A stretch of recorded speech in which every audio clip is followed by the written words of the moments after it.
Abra sua Bíblia no Evangelho que escreveu Mateus, capítulo de número 5. Evangelho que escreveu Mateus, capítulo de número 5. Eu confesso que a minha vontade era trazer outro tipo de mensagem para essa noite. Se Deus me perguntasse qual mensagem eu gostaria de trazer, com certeza não seria essa daqui. Quem sabe uma mensagem de Páscoa, né? Muito lindo, né? A mensagem de Páscoa, tanto lá do Antigo Testamento como no Novo Testamento. Seria algo maravilhoso, mas Deus já tinha colocado essa mensagem no meu coração já várias semanas, há meses atrás, e não tem como dizer não para Deus, né? Como diz o ditado, né? Manda quem pode e obedece quem tem juízo. Então vamos fazer e cumprir a vontade do Senhor. Mateus 5, verso de número 29 ao verso de número 30.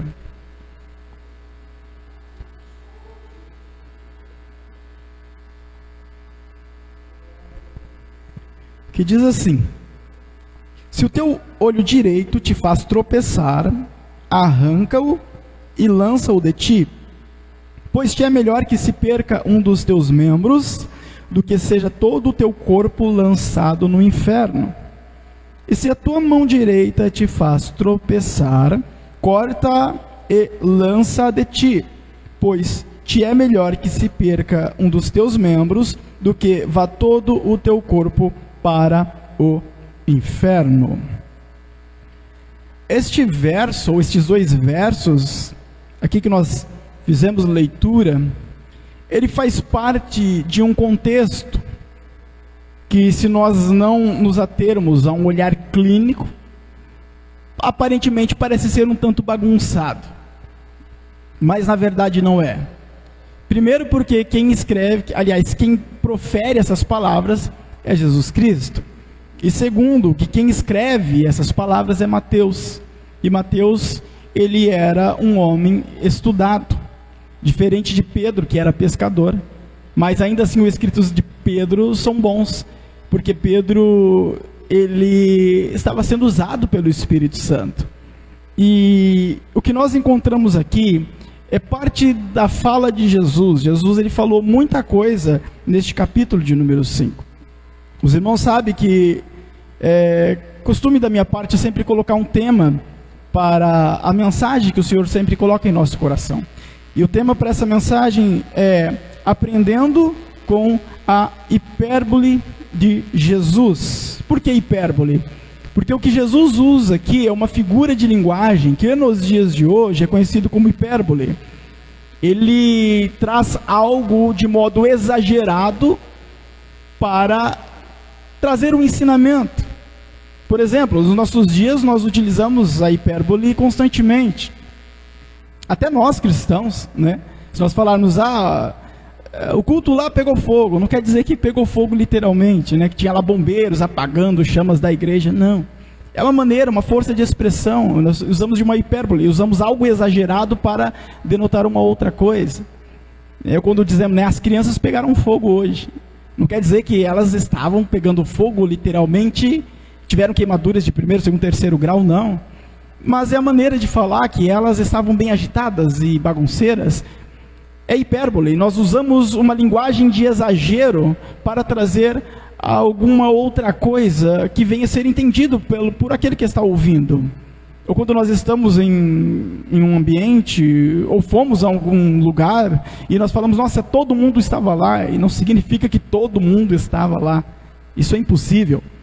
Mas é uma figura de linguagem. Então nós trazemos algo exagerado para que a pessoa que está ouvindo entenda aquilo que nós estamos querendo dizer. O que Jesus faz aqui é usar de uma hipérbole. Ele fala de algo exagerado. Ele diz, se o teu olho direito te faz pecar, então arranca ele. E se tua mão direita te faz pecar, então arranca ela. Jesus não está apoiando a automutilação. Não, isso é condenado pela Bíblia. Os pagãos tinham esse costume. Você lembra dos profetas de Baal? Que eles se cortavam ali, se mutilavam, procurando fazer com que Baal respondesse ali os seus sacrifícios.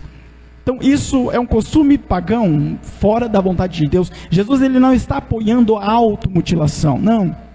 Ele está usando uma figura de linguagem, uma hipérbole. Então, algo de exagero, para que nós venhamos ter um ensinamento, um aprendizado aqui.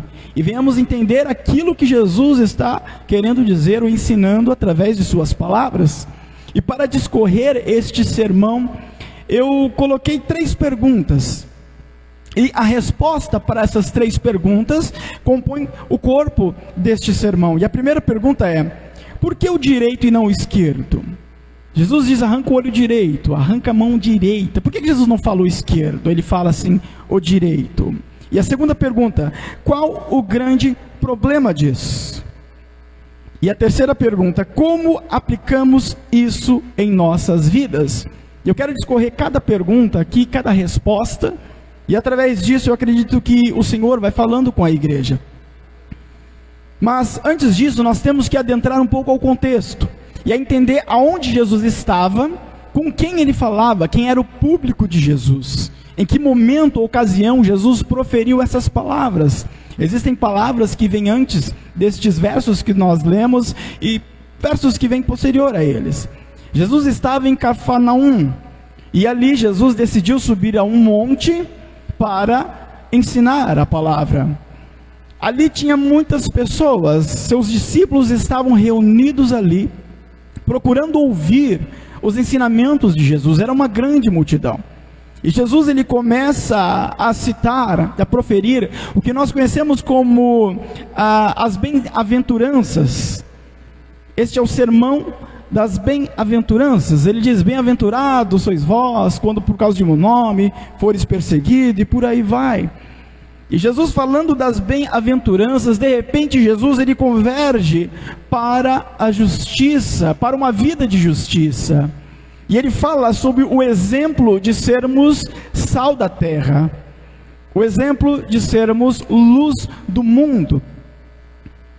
E então Jesus ele entra nas questões de pecado e ele começa a falar sobre adultério, e ele deixa bem claro que só o olhar, o simples olhar de uma pessoa pode torná-la adúltera diante do Senhor. E aí Jesus então ele profere o que nós lemos no verso de número 29: se o teu olho direito te faz tropeçar, arranca-o e lança de ti, pois te é melhor que se perca um dos teus membros do que seja o teu corpo todo lançado no inferno. E aí ele profere o verso de número 30: e se a tua mão direita te faz tropeçar, corta e lança de ti, pois te é melhor que se perca um dos teus membros do que vá todo o teu corpo para o inferno. Esse é um tipo de mensagem, e eu já disse em outra ocasião e repito, que é uma mensagem que nos nossos dias de hoje não tem curtida, não tem like esse tipo de mensagem. Se Jesus nos dias de hoje tivesse um canal no YouTube, uma página no Facebook, com certeza Jesus teria poucos seguidores, porque esse é um tipo de mensagem que não massageia o ser humano, mas antes o confronta suas atitudes, as suas ações. E as pessoas não estão procurando esse tipo de mensagem, elas querem uma mensagem mais doce, uma mensagem mais amorosa, que venha trazer a ela um conforto e um consolo, independentemente da sua vida, se ela vive uma vida em desobediência ou não. Ela não quer então uma mensagem que seja agressiva, entre aspas. Então Jesus não teria sucesso nos nossos dias de hoje, porque as pessoas não estão procurando esse tipo de mensagem. Mas graças eu dou a Deus, porque ainda existe o remanescente, aqueles que estão a ouvir a voz do Senhor, independentemente do teor da mensagem. Se Jesus ele traz uma mensagem através do pregador, uma mensagem de portas abertas, existem aqueles que recebem porque sabem que é Jesus falando. E se Jesus traz uma mensagem de repreensão, também recebe de braços abertos porque sabe que é Jesus falando. Mas infelizmente nem todos são assim. A maioria das pessoas estão procurando os doutores para si, e estão tentando viver uma vida baseada em fábulas, como diz Paulo em 2 Timóteo capítulo 4, versos de número 3 e 4. Porque virá tempo em que não suportarão a sã doutrina, mas tendo comichão nos ouvidos, amontoarão para si doutores conforme as suas próprias concupiscências, seus próprios desejos, e desviarão os ouvidos da verdade, voltando-as a fábulas. É o que já ocorre nos nossos dias de hoje. O conto da carochinha, as fábulas, aquilo que agrada ao ser humano, mas que não agrada ao Senhor. Jesus foi o que mais falou sobre inferno na Bíblia. Não existe ninguém, nenhum profeta, nenhum apóstolo que mais falou sobre inferno na Bíblia do que o próprio Jesus Cristo. Uma das mensagens mais duras que nós encontramos na Bíblia é a mensagem, ou são as mensagens de Jesus. E Jesus, ele traz a ideia de um inferno totalmente diferente do que os hebreus antigamente acreditavam, porque os hebreus, eles acreditavam no inferno como sepultura, um lugar de repouso do ser humano após a morte. A palavra inferno no hebraico é Sheol, que significa sepultura. Aí Jesus vem e traz um outro tipo de inferno, uma outra ideia sobre inferno, e ele pega lá do Antigo Testamento o vale de Guerrinom, e ele fala, agora aqui é escrito no grego, e ele fala do inferno como Geena. Então no original está Geena e não inferno, e Jesus fala que o inferno, ele é diferente do que existia na mente do hebreu lá no Antigo Testamento. O inferno é onde um fogo, ele é eterno, ele queima e não para de queimar. Aonde o bicho, ele não para de consumir. Porque o vale de Geena, o vale de Guerrinom lá do Antigo Testamento, que é o vale de Geena aqui no Novo, era o lugar onde se oferecia sacrifícios a ídolos. Ali o rei Manassés e o rei Acas ofereceram seus filhos, passaram eles pelo fogo ao deus Moloque. Só que depois o Novo Testamento se transformou em um grande lixão, e as pessoas jogavam ali toda espécie de lixo, até restos de animais, cadáveres de animais.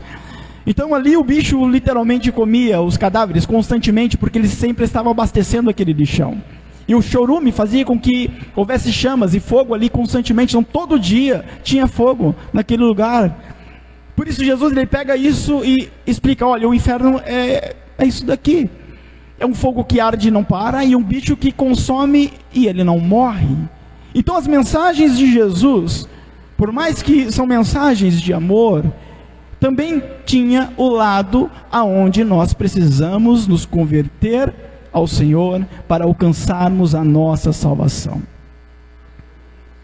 Eu disse em outra ocasião e repito, se nós adotarmos um evangelho de uma única face, é como se nós estivéssemos viajando em um avião de uma asa só. Não vai para lugar nenhum. Mas o evangelho, ele tem que ter as duas faces. A face amorosa de Deus e de Jesus Cristo, e a face de repreensão, de um pai que corrige e que traz às vezes uma palavra dura para que nós estejamos no querer e na vontade dele. Aí eu pergunto nessa noite, quantos aqui querem estar na presença e na vontade do Senhor? Faça assim com a sua mão. Eita glória, aleluias. Mas Paulo continua dizendo para Timóteo, mas tu, sê sóbrio em tudo, sofre as aflições, faz a obra de um evangelista, cumpre o teu ministério. Paulo diz, Timóteo, vai chegar aí pessoas que vão querer ajuntar mestres para si, acreditando em fábulas, terão comichão nos ouvidos, o seu desejo vai fazer com que ele procure aquela mensagem que agrada mais ele. Mas Timóteo, faz o seguinte, ser sóbrio. Ou seja, Paulo está dizendo indiretamente, quem está desse jeito está embriagado. Embriagado no quê? Na mentira, na enganação de Satanás. Não percebe que o embriagado, ele percebe as coisas ao seu redor? Dificilmente. Às vezes ele acorda no outro dia e nem sabe o que aconteceu. Acorda lá com um machucado, uma ferida, não sabe nem de onde que veio, porque está embriagado. Essas pessoas estão cegas, estão embriagadas. E muitos embriagados estão levando outras pessoas à embriaguez, espiritualmente falando. Não pode um cego guiar outro cego. A Bíblia diz, ambos cairão no mesmo precipício, no mesmo buraco. A palavra de Deus nos diz que um abismo chama outro abismo. Então nós, como igreja do Senhor, temos que nos voltar ao Senhor, para que o Senhor, ele venha trabalhar em nossas vidas. Se nós esperamos o milagre, o agir de Deus em nossas vidas, então nós temos que estar na posição que Deus quer que nós estejamos, porque é ali que o Senhor ordena a bênção, é ali que Ele ordena a salvação, é ali que Ele ordena o milagre. Quem crê nisso, glorifica glorifica e bendiga o nome santo de Jesus Cristo, aleluia.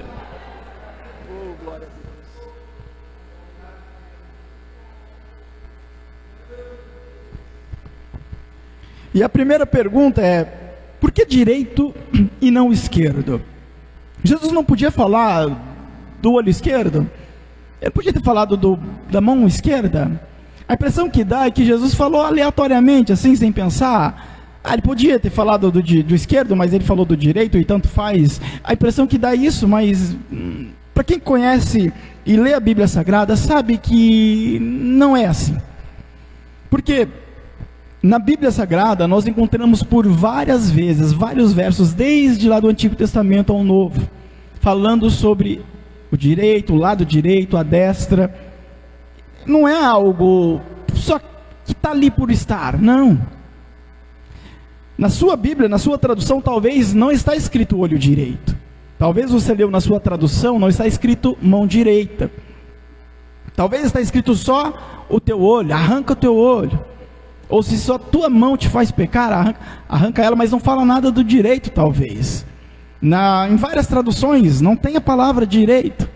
Na Almeida Revista Atualizada, Nova Almeida Revista Atualizada, na NVI, na Nova Versão Transformadora, na Revista e Corrigida, várias traduções não tem a palavra direito. E aí eu fui procurar nos manuscritos gregos para ver por que não tem direito em algumas Bíblias e outras tem. E eu descobri que nos manuscritos originais, no grego, a palavra que está ali é a palavra dexios, que traduzido para o português é o mesmo que destra ou direito. Ou seja, essas traduções omitiram isso, porque acharam desnecessário. Mas outras traduções, como a Almeida Revista Corrigida Fiel, ainda leva a palavra direito, como nos manuscritos. Mas por que qual a importância do direito ou da destra nos tempos bíblicos? Há inúmeros versículos na Bíblia que falam sobre a destra de Deus ou a destra de alguém. Lá em Salmo 118:16, por exemplo, diz: a destra do Senhor se exalta, a destra do Senhor faz proezas. 2 vezes usando a palavra destra, dexios, seria em grego. Lá em Apocalipse 5:7 diz que o Cordeiro, ele veio e tomou da mão de Deus o livro selado com 7 selos. E de qual mão o Cordeiro tomou? Da esquerda? Não, da direita. E veio e tomou o livro da destra do que estava sentado no trono. De novo, destra de Deus. Paulo diz em Colossenses 3:1 que Jesus, ele está sentado aonde? À esquerda de Deus, não à destra de Deus. Pedro diz lá em 1 Pedro 3:22 que Jesus está à destra de Deus. O escritor aos Hebreus também diz isso, lá em Hebreus capítulo 10, verso de número 12. Estevão viu Jesus assentado aonde? À destra, à direita de Deus. E à esquerda de Deus está quem? O Espírito Santo? Não, a Bíblia não fala, porque ela nunca fala da esquerda. Ela nunca fala do que está à esquerda. Estevão viu Jesus à destra de Deus e ponto final, é só isso que ele fala. Mas nunca fala, a Bíblia nunca vai falar, ou quase nunca vai falar do lado esquerdo. Até mesmo lá em Salmos 91:7 diz: 1000 cairão ao teu lado e 10.000 à tua direita. Mas por que não fala da esquerda? A Bíblia quase nunca fala disso, mas sempre profere a direita. Mas por que se fala tanto nas Escrituras Sagradas sobre a destra e sobre o lado direito? É porque a destra, o de lado direito, nos tempos bíblicos, era uma posição de honra e de autoridade. Então, se um rei, um governante, quisesse honrar alguém, ele colocava a sua direita, a sua destra. Hoje, nos nossos dias, ainda existe um tipo de dito popular, falando: fulano de tal é o braço direito do patrão. Por quê? Porque é uma questão de honra, é uma posição de honra, ou ainda de autoridade. Não significa que o patrão seja necessariamente destro, às vezes ele pode ser canhoto, e não significa que o fulano de fato fica só do lado direito, não, mas é uma maneira de falar. Por quê? Fulano de tal está sendo honrado, foi posto em uma posição de autoridade. Isso nos tempos bíblicos era assim. Lá em 1 Crônicas 12:32, diz que os filhos de Issacar, da tribo de Issacar, eles eram destros na ciência. Quer dizer que eles praticavam a ciência só com a mão direita? Não. Está dizendo que eles eram honrados nessa matéria, eles eram honrados nisso. Por várias vezes nós vemos ali na Bíblia Sagrada, falando de homens destros na guerra, ou seja, eram homens valentes, honrados, que tinham autoridade, que tinham experiência na guerra. Não significa que eles eram todos destros e não tinham um canhoto ali. Até porque lá em Juízes, fala dos filhos de Benjamim, que eram canhotos. E eles conseguiam acertar uma distância bem longínqua, um fio de cabelo, com uma pedra numa funda. Sabe aquilo lá que o Davi usou para derrubar o gigante? A Bíblia diz, Juízes, que eles acertavam um fio de cabelo, era um canhoto. Então não significa quando fala destro na guerra que eles eram destro, mas o que eu quero dizer é que a Bíblia sempre usa essa palavra destro, sempre usa esta posição como honra e como autoridade. Jesus, lá em Mateus 25, no verso 32 e 33, ele traz uma honra aos salvos, e ele coloca os salvos aonde? À sua direita. E todas as nações serão reunidas diante dele, e apartará um dos outros, como o pastor aparta dos bodes as ovelhas, e porá as ovelhas à sua direita, mas os bodes à sua esquerda. Novamente uma posição de honra, novamente uma posição de autoridade. Então por que Jesus ele fala arranca o olho direito, ou arranca o braço direito? Porque há um significado. O olho direito para eles era tido como o olho dominante, e o braço direito, e a gente vai entrar nisso, tem um significado um pouco mais profundo do que isso. Mas o que eu quero dizer é que a Bíblia Sagrada, ela não é uma coincidência. O agir de Deus não é uma coincidência. O que você encontra por aí, pessoas dando testemunhos de milagres, isso não é coincidência. Você pode achar que isso acontece só na vida de Beltrano e Ciclano, não pode acontecer na tua vida também, na minha vida também. Porque o mesmo Deus, é o mesmo Deus que agiu lá, é o mesmo Deus que agiu nos tempos bíblicos, é o mesmo Deus que agiu na vida do abençoado, que você ouviu um determinado testemunho, é o mesmo Deus que está aqui hoje, meu querido. É o mesmo Deus que te acompanha quando você vai para o trabalho. É o mesmo Deus que te acompanha quando você vai resolver um problema, vai tentar acertar alguma coisa. É o mesmo Senhor. Aí você se pergunta, mas se é o mesmo Deus, então por que Ele não age na minha vida? Como agiu lá na época, no Antigo Testamento? E eu te respondo. Primeiro porque Deus ele tem a sua maneira de trabalhar. Em Israel, por exemplo, ele levou 400 anos para tirar eles de lá do Egito. Calma, não estou falando que ele vai levar 400 anos para agir na sua vida, não. É que ele tem as maneiras dele de trabalhar, e não tem como nós contendermos com Deus, porque somos barro. E a palavra de Deus nos diz o que contende o barro com o oleiro. Não tem como contender com Deus. Nós só temos que estar a adorar ao Senhor, a bendizer o nome dele e acreditar que na hora e no momento certo, Deus ele age na minha vida e na tua vida também. A palavra de Deus não é uma coincidência.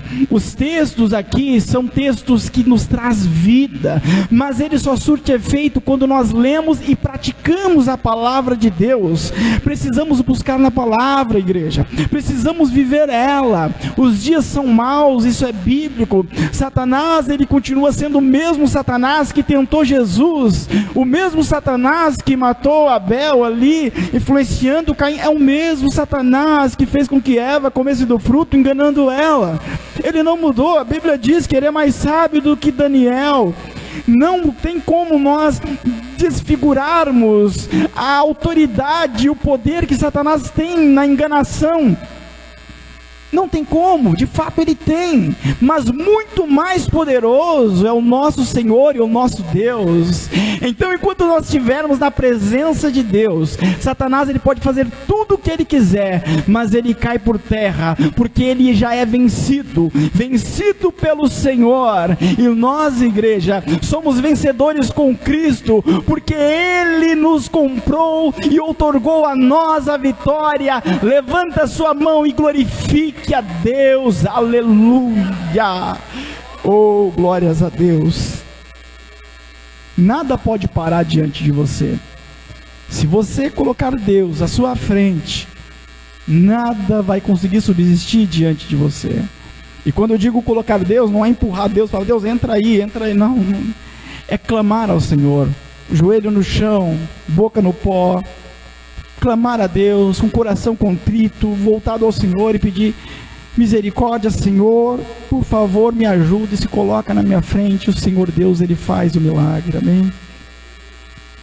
Agora, qual o grande problema disso? Essa é a segunda pergunta. Então a primeira pergunta nós respondemos, por que a direita e não a esquerda? E a segunda pergunta, qual o grande problema disso? Como eu disse, o olho direito era tido naquela época, nos tempos bíblicos, como o olho dominante, para tarefas e até mesmo para alvos, né? Então Jesus, ele usa de algo que obviamente faria falta, porque é parte do corpo, mas porque faria falta por mais de um motivo.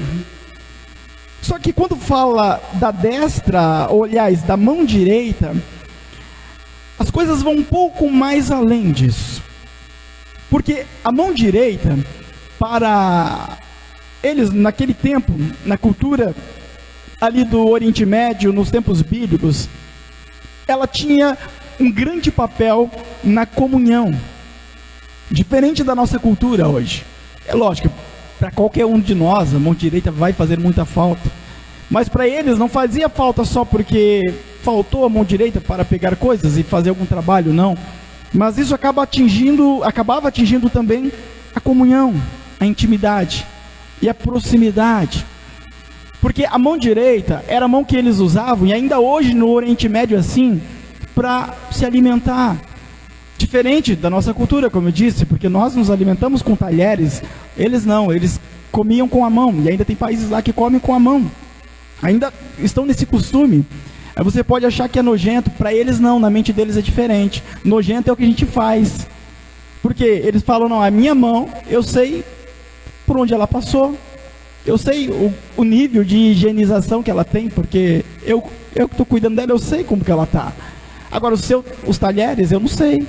Eu não sei como que foi higienizado, se foi ou se não foi, se caiu no chão antes de vir para a minha mesa, se foi higienizado de forma correta ou não. Eu não sei. Então, na mente deles, eles têm essa concepção. Então, para eles é mais limpo comer com a mão do que comer com o talher. Então, isso era comum nos tempos bíblicos. O próprio Jesus, ele disse que quem trairia ele seria aquele que metesse a mão com ele no prato. E naquele momento, Judas Iscariotes coloca a mão no mesmo prato que Jesus, assim, no mesmo momento.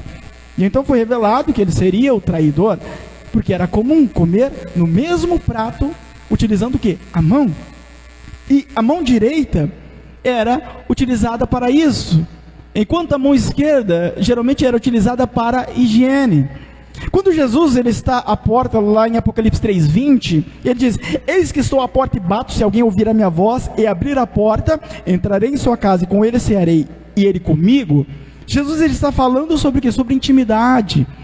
Porque nos tempos bíblicos, se chegasse um viajante a uma casa e ele batesse na porta, e a porta poderia já estar fechada por questão da noite, se o viajante abrisse a porta e era o momento de ceia, a ceia para eles era a janta que nós conhecemos, né? O jantar.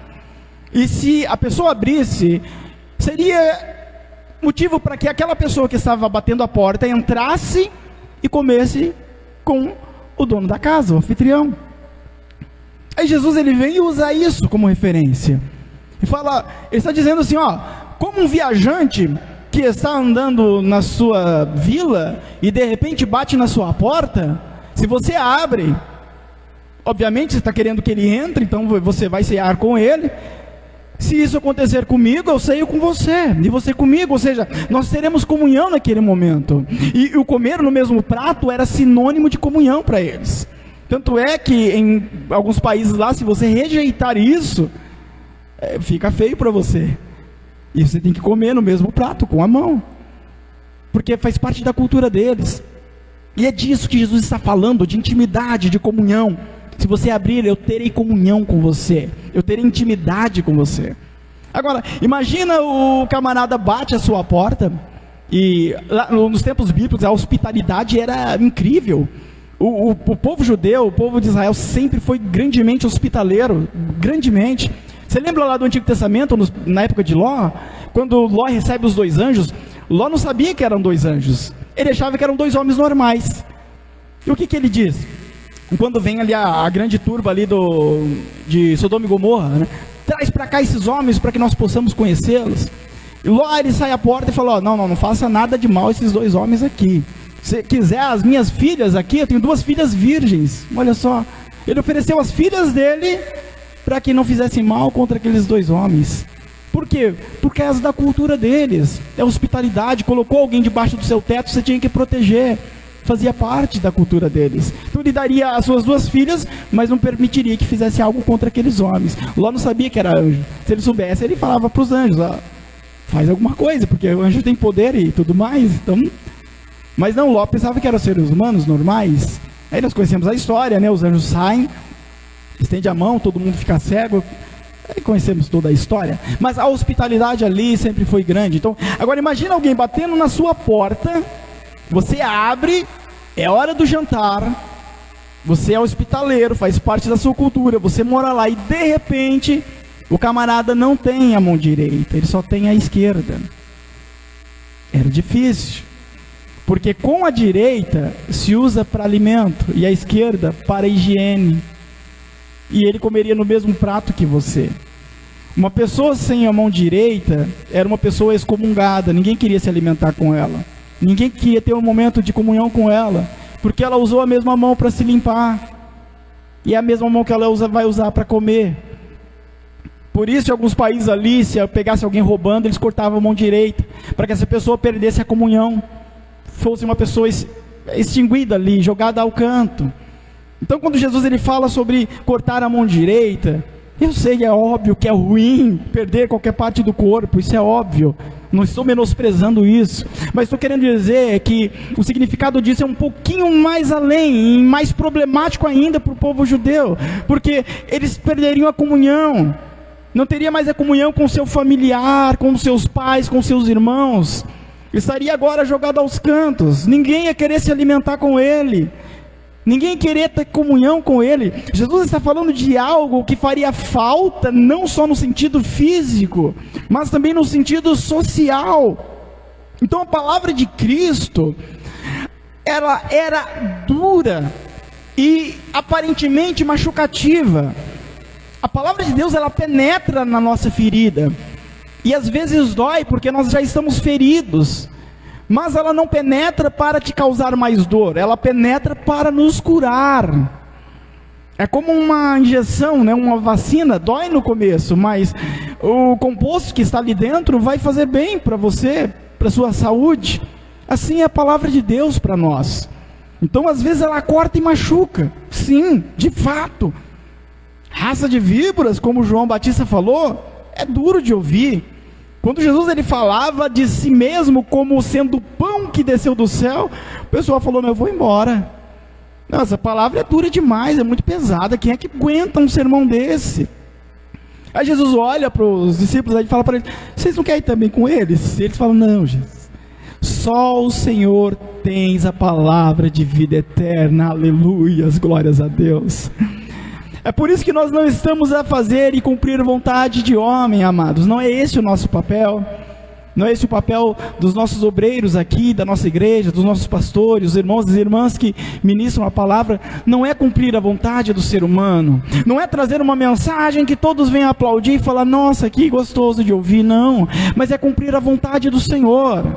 Como eu disse, se o Senhor quiser falar de portas abertas, vamos falar. Mas se o Senhor quiser falar também que nós precisamos nos consertar, vamos falar também. Porque nós estamos aqui, o ministério da nossa igreja, da Multiforme Graça de Deus, é para cumprir a vontade do Senhor. E quando nós cumprimos a vontade de Deus e subjugamos-nos no querer dEle, nós temos o crescimento. Nós evoluímos espiritualmente falando.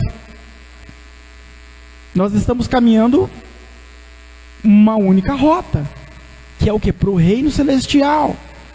Jesus disse que seria muito difícil. Ele disse, no mundo tereis aflição. A Bíblia nos diz que o reino dos céus, ele é tomado à força. que é por esforço que nós conseguimos alcançar a nossa salvação. Mas então é por mérito que temos que nos voltar mais.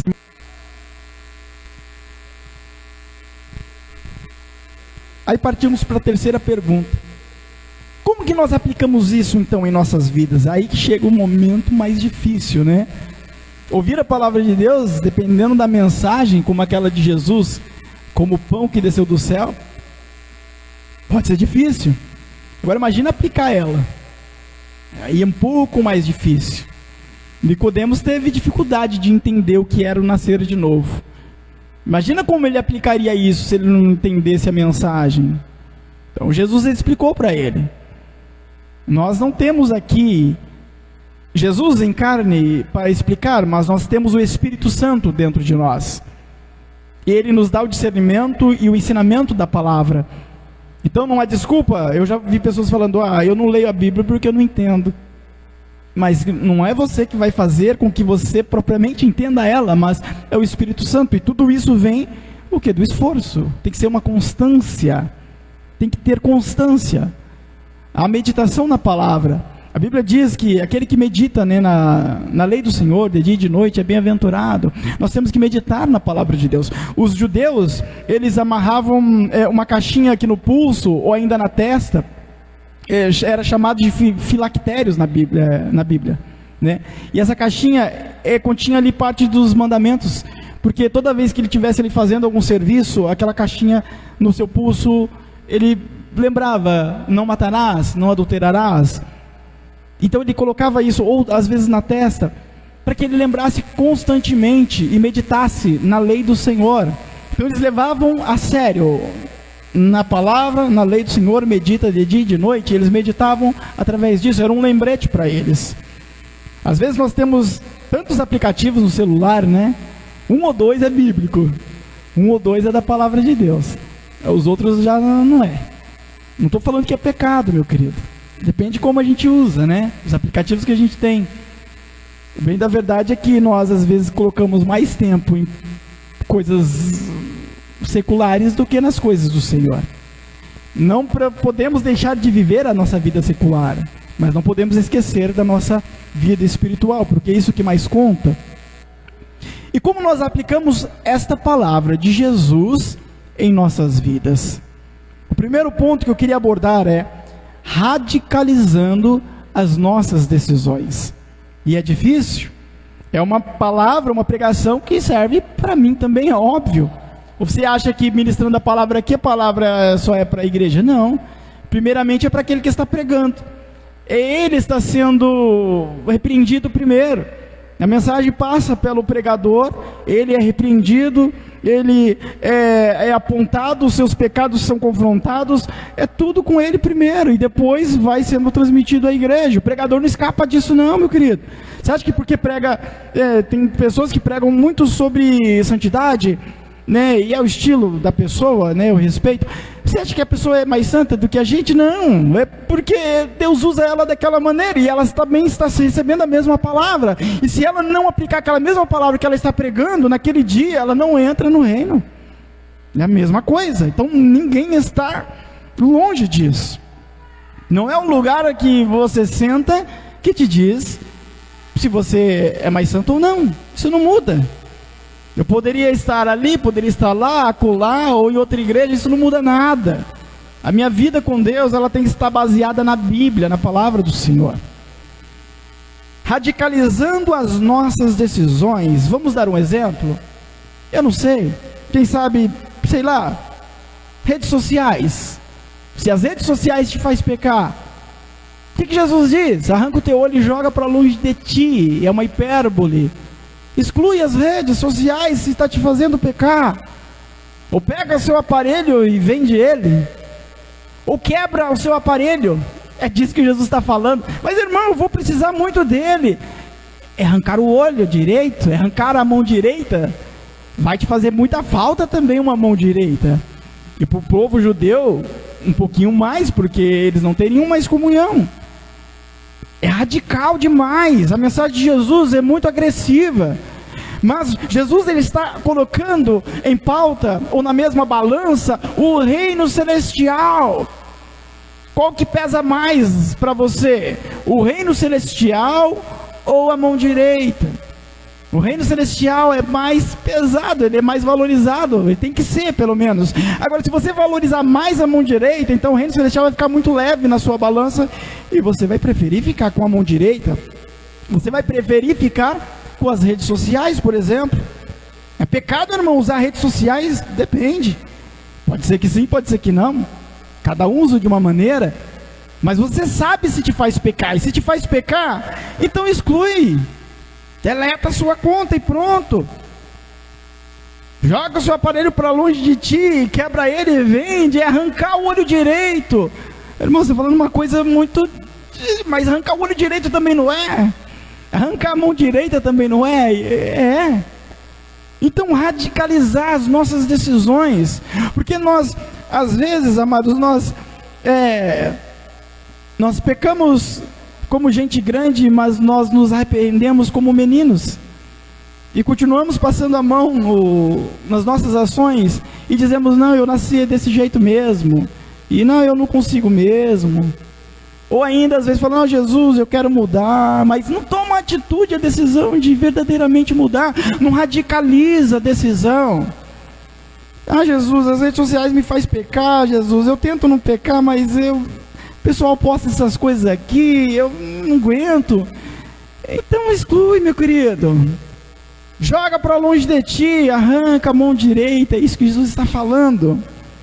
É um programa televisivo, por exemplo, sei lá, quebra a TV, vende ela, corta o fio da tomada, deixa ela desligada. Ah, irmão, mas aí é uma coisa cara, mas é arrancar a mão direita. Também é caro arrancar a mão direita. Eu acho que a minha mão direita deve ser muito cara. Para mim é muito valiosa, meu querido. Mas Jesus está falando assim, ó, você quer o céu ou a mão direita? Não, agora vamos trazer para os nossos dias. Qual que é melhor? Você continuar com a sua TV, que está te fazendo pecar, ou o céu? Aí você escolhe. Não, eu quero continuar com a TV, então tá bom. Não, naquele dia não tem chororô, né? Diante do trono branco, Jesus vai falar, ó, você tomou uma decisão lá. Mas se nós decidirmos ficar com o reino dos céus, Jesus disse, é melhor você entrar no céu sem um olho, sem a mão, do que ser lançado no inferno com o corpo todo. E o trabalho, mesma coisa. Se no trabalho algo te faz pecar, é difícil. Pede a conta. Ai, meu Jesus, está tão difícil conseguir serviço. Mas será que não dá para mim dar um jeitinho? Se der, tudo bem. Então você continua no trabalho e vigia e não peca e amém. Mas se não tem jeito, o reino dos céus é muito mais valioso do que o seu salário. A sua salvação é muito mais valiosa. E você pode procurar uma outra oportunidade. Mas se eu não conseguir, é a mão direita sendo arrancada. É o olho direito sendo arrancado. Eu confesso que eu recalcitrei demais para trazer essa mensagem, porque é uma coisa muito difícil de fazer. O que Jesus pede aqui, amados, é algo, entre aspas, inconcebível. Arrancar a mão direita, pedir a conta do meu trabalho, não parece certo. Mas o reino celestial é muito mais valioso do que o nosso olho direito. Dói arrancar o olho direito? Dói, com certeza dói. E ainda Jesus diz, lança para longe de ti, né? Tem aqueles lá que, sei lá, exclui uma rede social, mas tem outra. Ou exclui lá a rede social tudo, mas pega o celular do filho, da filha lá, ou do marido e vê também. Você não jogou para longe de você. Não é isso que Jesus está falando. Não é isso. Jesus falou, arranca o olho e continua com ele na sua mão, porque se precisar você põe ele de novo. Não, Jesus falou, joga para longe. Porque ele sabe que a tendência é nós voltarmos aquilo novamente. Eita, palavra dura. Jesus está aqui nos incentivando a tomar medidas mais drásticas possíveis para que sejamos salvos. Ouvindo agora uma mensagem como essa, ou lendo os textos de Jesus, fala, não precisa disso. Mas quando essas pessoas estiver diante do Senhor, naquele dia em que o Senhor falará, afasta-te de mim, vós que praticais a iniquidade. aí vai ser difícil. E aí vão lembrar dessas palavras de Jesus, de pregações, começam a falar, poxa, é verdade, eu acho que era melhor ter arrancado a mão direita mesmo. Porque a Bíblia nos apresenta o inferno, e Jesus nos fala de um inferno onde o fogo ele não para de queimar. Apocalipse 20, não para de queimar, é um sofrimento eterno. Então, nós temos que entender que Jesus está nos incentivando a tomar as medidas mais drásticas possíveis para sermos salvos. Cada um de nós tem um olho direito ou uma mão direita que às vezes precisa ser arrancada. Aí eu pergunto, de olhos fechados aqui, para não focar em ninguém, qual é o teu olho direito? E qual é a tua mão direita hoje que precisa ser arrancada? É uma pergunta retórica, você responde para si mesmo, dentro do seu coração. Qual é o olho direito seu e a tua mão direita que precisa ser arrancada hoje? Qual é o meu olho direito e a minha mão direita que precisa ser arrancada hoje? O jovem rico, o olho direito dele, a mão direita dele era a riqueza. Jesus falou o que para ele? Vai, vende tudo que você tem, reparte aos pobres, vem me segue, você vai ter um tesouro no céu. Em outras palavras, Jesus estaria dizendo, vamos aqui parafrasear, olha jovem rico, o seguinte, você tem uma mão direita aí que precisa ser arrancada, no seu caso é a riqueza, joga ela para longe de você, o reino dos céus é teu, você já obedece os mandamentos, você já guarda os mandamentos, mas falta uma coisa, você está preso a ela, você está preso à sua mão direita, corta ela, joga fora, vem, me segue. E é isso que Jesus falou para ele. Mas ele preferiu não, eu vou ficar com o meu olho direito mesmo, com a minha mão direita, vai fazer muita falta para mim nessa terra, mas ele se esqueceu de que lá no céu não vai precisar disso. Lá não precisamos de nada do que temos aqui. Por isso nós precisamos, ainda em vida aqui, buscar ao Senhor e lançar para longe de nós o olho direito, a nossa mão direita. Para o homem louco da parábola de Jesus, a mão direita dele, o olho direito dele era o quê? Eram os seus celeiros abastecidos, abarrotados de alimento. Ele diz, agora minha alma vai se fartar, porque eu juntei coisa aqui, nossa, porque eu tô milionário, falando em outras palavras. Aí Jesus diz, louco, esta noite pedirão a tua alma, e o que você tenha juntado vai ser para quem? Ou seja, não vai valer de nada. Você reuniu ali a sua mão direita, seu olho direito que te faz pecar, e você esqueceu do reino dos céus, que é bem maior e melhor. Até Marta decidiu grudar um pouquinho ali na sua mão direita, quando ela ficava ali nos serviços, e Jesus falou com ela, olha, Maria escolheu a melhor parte. Ela afastou de si ali a sua mão direita, está aqui ouvindo a palavra do Senhor.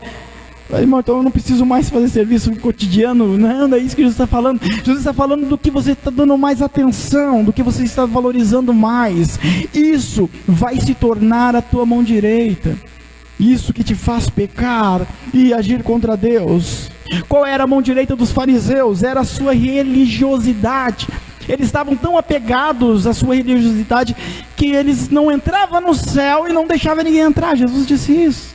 Eles ficavam na porta. Essa era a mão direita deles.